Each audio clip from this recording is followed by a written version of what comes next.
इंतजार कर रहे हैं, खालिद बिन वलीद का इंतजार कर रहे हैं। बच्चियां पूछती हैं क्या खालिद नहीं आएगा?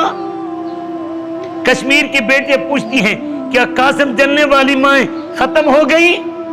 क्या पाकिस्तान की फौज के अंदर आज फिर दर्रार टैंक तो है, लेकिन हजरत दर्रार का वारिस कोई नहीं। हजरत दर्रार ये फिज़ाए बदर का नतीजा था।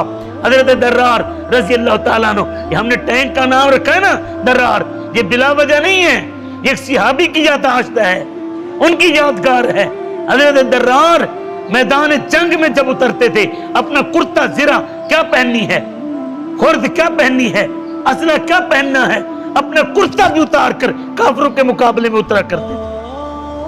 उस मुजाहिद की वजह से ये दर्रार टैंक बना, खालिद बिन वलीद की वजह से ये अल खालिद टैंक बना, ये गौरी की वजह से हमारा गौरी मिसाइल बना, शाहीन की वजह से ये शाहीन बने। आज हमें अगर उधर पृथ्वी का डर है, अगर टॉम हॉक मिसाइल का डर है, तो आओ रसूलुल्लाह का इश्क सीने में रख लो। अल्लाह की इज्जत की कसम, मैंने अफगानिस्तान में तालिबान के हाथों टैंकों को पत्थरों से तबाह होते देखा, पत्थरों से तबाह होते देखा।